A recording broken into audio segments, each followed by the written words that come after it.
Hello students, आपका स्वागत है हमारी YouTube channel I am education में। तो आज हम यहाँ पर एम.कॉम सेम 4 का जो हमारा सब्जेक्ट है मैनेजमेंट अकाउंटिंग 2, ये आज हम यहाँ पर सीखने वाले हैं।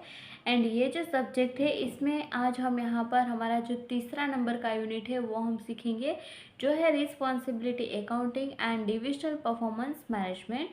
तो यहाँ पर इस वीडियो में हम गुजरात यूनिवर्सिटी 2019 में जो सम पूछा गया था उसका सॉल्यूशन हम करने वाले हैं। पूरी आसान मेथड से सॉल्यूशन करेंगे, तो मेक श्योर कि ये जो वीडियो है वो एंड तक देखना बिल्कुल मत भूलिएगा, ताकि ये जो पूरा सॉल्यूशन है वो आपको कम्प्लीटली समझ में आ सके। एंड अगर आपको कोई भी क्वेरी है तो मेक श्योर कि just let me know in the comment section and you will get answer as soon as possible. Okay, तो यहाँ पर ये जो सम है वो आज हम यहाँ पर कैलकुलेशन करने वाले हैं, जो गुजरात यूनिवर्सिटी 2019 में जो सम पूछा गया था वही क्वेश्चन। ओके, तो यहाँ पर बुक के पीछे हमें जो पेपर दिया रहता है वही पेपर मैंने यहाँ पर लिया है। एंड इसमें से ही जो 2019 का पेपर है वो हम सॉल्यूशन करेंगे, क्योंकि ये जो सम है वो मोस्ट इम्पोर्टेंट सम है। गुजरात यूनिवर्सिटी की एग्ज़ाम में ये जो सम है वो हर बार पूछा जाता है।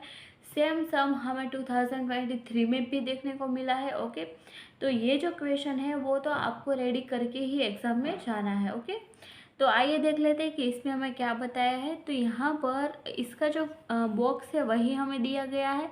एंड ये जो बॉक्स है उसमें हमें कुछ क्वेश्चन मार्क हमें यहाँ पर दिखाई दे रहे हैं। तो ये जो क्वेश्चन मार्क हमें दिखाई दे रहे हैं बस उसकी वैल्यू ही हमें यहाँ पर फाइंड आउट करनी है। तो जैसे ही हमें ये जो वैल्यू है वो मिलेगी, हमारा सम कंप्लीट हो जाएगा। तो इतना सिंपल सम हमें पूछा गया है एंड इसका सॉल्यूशन आज हम यहाँ पर करने वाले हैं। तो अगर आपको वीडियो पसंद आए तो मेक श्योर कि like this video, share this video with your friends and subscribe to our channel. And बाजू में जो बेल आइकन आएगा उसको प्रेस करना बिल्कुल मत भूलिएगा, ताकि हर नए वीडियो की नोटिफिकेशन आपको सबसे पहले मिले एंड आपसे एक भी वीडियो मिस ना हो। तो आइए स्टार्ट करते हैं।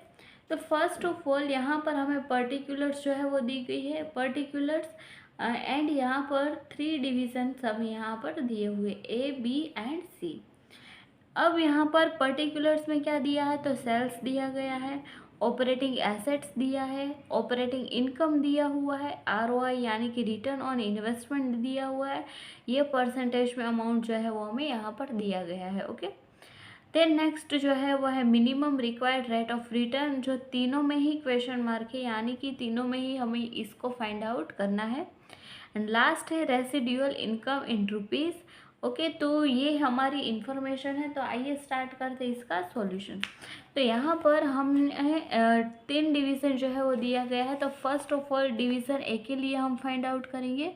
तो यहाँ पर मैं लिख देती हूँ डिवीज़न ए। तो इसके लिए हम first of all find out करेंगे। तो इसमें पहला क्वेश्चन मार्क क्या है, तो ऑपरेटिंग एसेट्स का, यानी कि ऑपरेटिंग एसेट की जो अमाउंट है वो हमें फाइंड आउट करनी है फॉर डिवीज़न ए। तो अब यहाँ पर ये जो ऑपरेटिंग एसेट है जो हमें फाइंड आउट करनी है, तो यहाँ पर मैं नंबर 1 बता देती हूँ, ऑपरेटिंग एसेट्स।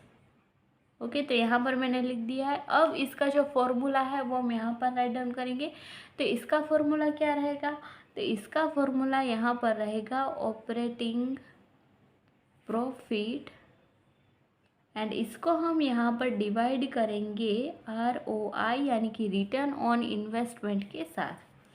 अब यहाँ पर देखेंगे हमें ऑपरेटिंग प्रॉफिट जो है वो कितना दिया है, प्रॉफिट यानी कि इनकम। तो ऑपरेटिंग इनकम कितना दिया है, तो 11,250, यानी कि यहाँ पर हमें 11,250 जो है वो हमें ऑपरेटिंग प्रॉफिट दिया है। एंड आरओआई यानी कि रिटर्न ऑन इन्वेस्टमेंट दिया है 15%। तो यहाँ पर मैं लिख देती हूँ 15%। अब यहाँ पर 11,215 को डिवाइड करेंगे 15% के साथ। तो यहाँ पर हमारा जो आंसर है वो आएगा 75,000। ओके, तो ये जो 75,000 हमें मिला है वो है ऑपरेटिंग एसेट। तो ऑपरेटिंग एसेट का जो अमाउंट है वो हमने फाइंड आउट कर दिया है।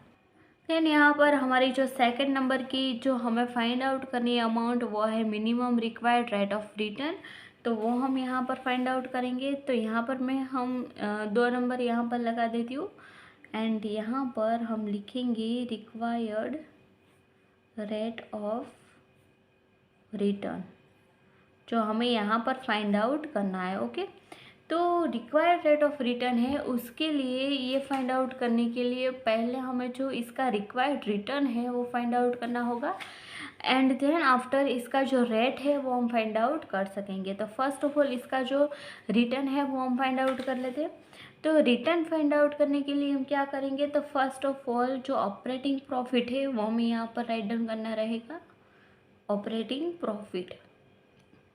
तो ऑपरेटिंग प्रॉफिट है वो हमें कितना दिया है, तो यहाँ पर ये जो कैलकुलेशन है वो हम डिवीज़न ए के लिए कर रहे हैं। तो इसके लिए यहाँ पर डिवीज़न ए में जितने भी अमाउंट्स हमें दिया गया है वही हमें कंसिडर करनी है। ओके, तो ऑपरेटिंग प्रॉफिट यानी कि ऑपरेटिंग इनकम कितना दिया है, तो 11,250।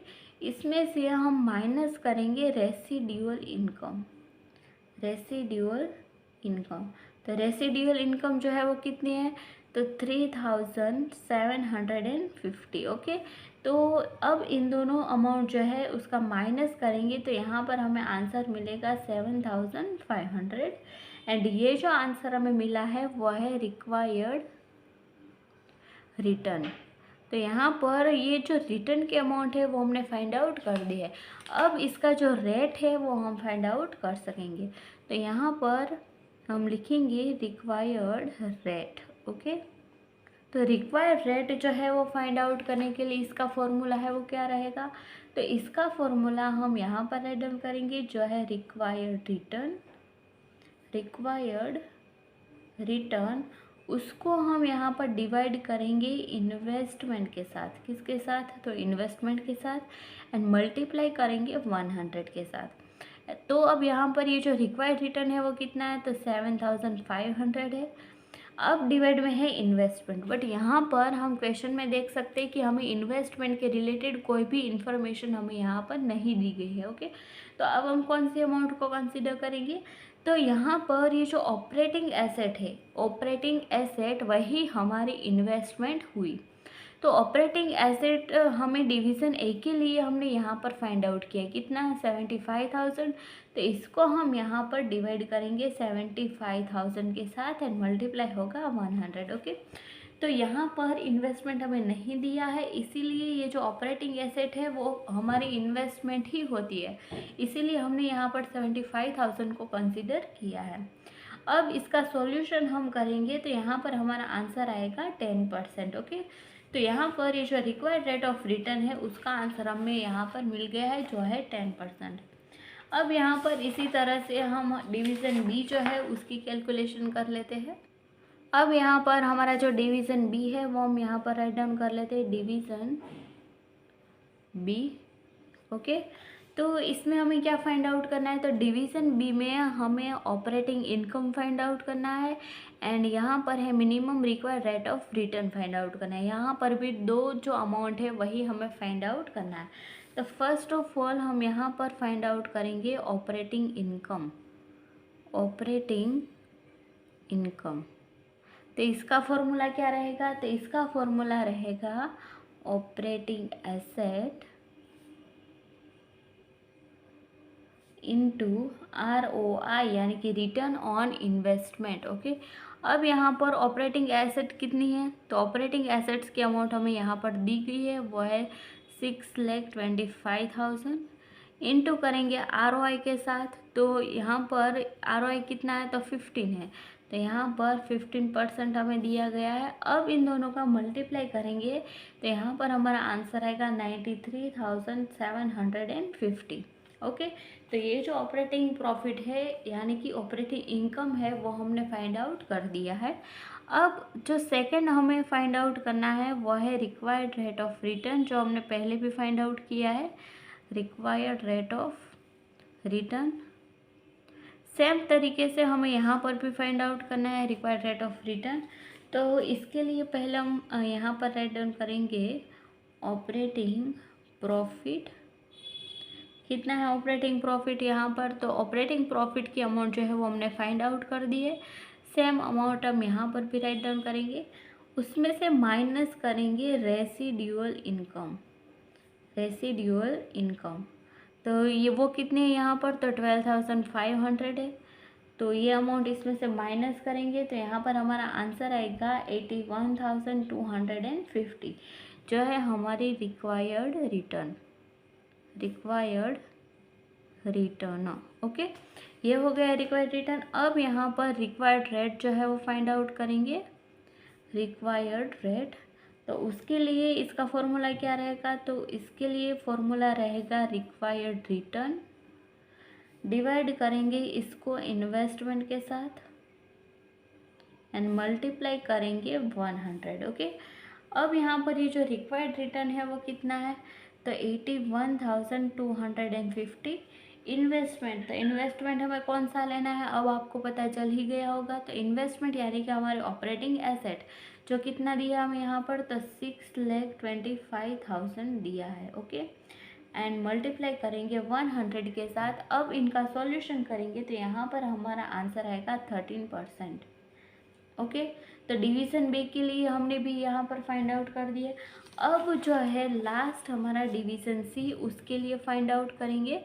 तो यहाँ पर मैं राइट डाउन कर देती हूँ डिवीज़न सी। ओके, तो ये जो डिवीज़न सी है उसमें भी हमें ऑपरेटिंग एसेट फाइंड आउट करनी है एंड यहाँ पर है minimum required rate of return. ये दोनों अमाउंट जो है वो फाइंड आउट करनी है। तो यहाँ पर ये जो दो अमाउंट है वो हमने ऑलरेडी फाइंड आउट कर दी है एंड हमने अब सीख लिया है कि ये हम कैसे फाइंड आउट कर सकते हैं। फिर भी यहाँ पर मैं आपको कैलकुलेशन करके बता देती हूँ एंड एक जो अमाउंट है वो आपको कैलकुलेशन करके मुझे कमेंट्स में बताना है कि इसका आंसर क्या आएगा। ओके, फर्स्ट जो है वो हमें फाइंड आउट करना है ऑपरेटिंग एसेट्स। तो इसका फॉर्मूला क्या रहेगा, तो इसका फॉर्मूला रहेगा ऑपरेटिंग इनकम बोलो या फिर प्रॉफिट बोलो, दोनों सेम ही वर्ड्स है। ओके, एंड इसको डिवाइड करेंगे आरओआई के साथ। ऑपरेटिंग इनकम यहाँ पर कितना है, तो वो है 25,000। तो यहाँ पर राइट डाउन करेंगे 25,000 एंड आरओआई कितना है यहाँ पर, तो 25% है। ओके, तो इसको डिवाइड करेंगे 25% के साथ। तो यहाँ पर हमारा आंसर आएगा 1 लाख रुपीज़। ओके, तो ये हो गया हमारा ऑपरेटिंग एसेट्स की अमाउंट हमने फाइंड आउट कर दी। सेकंड जो है जो हमें फाइंड आउट करना है वो है रिक्वायर्ड रेट ऑफ रिटर्न। तो ये जो रिक्वायर्ड रेट ऑफ रिटर्न है वो हमें कैसे फाइंड आउट करना है वो हमने पहले भी सीख लिया है। तो यहाँ पर फर्स्ट ऑफ ऑल हम क्या लिखेंगे, तो ऑपरेटिंग प्रॉफिट। तो ऑपरेटिंग प्रॉफिट जो है वो कितना दिया है हमें यहाँ पर, तो वो है 25,000। तो सेम अमाउंट हम यहाँ पर राइट डाउन करेंगे, इसमें से माइनस करेंगे रेसिड्यूअल इनकम जो हमें यहाँ पर नहीं दिया गया है, नील दिया गया है। ओके, अब यहाँ पर इसमें से ये अमाउंट माइनस करेंगे तो हमारा आंसर आएगा 25,000 जो है एज इट इज़ है। तो ये हमें आंसर मिला है रिक्वायर्ड रिटर्न का। ओके, तो ये जो रिक्वायर्ड रिटर्न है वो हमने फाइंड आउट कर दिया है। अब जो लास्ट हमें फाइंड आउट करना है वो है रिक्वायर्ड रेट। तो रिक्वायर्ड रेट हम कैसे फाइंड आउट कर सकते हैं वो हमने पहले भी सीख लिया है। तो आई होप कि आपको इस पर कोई भी कन्फ्यूजन नहीं रहा होगा।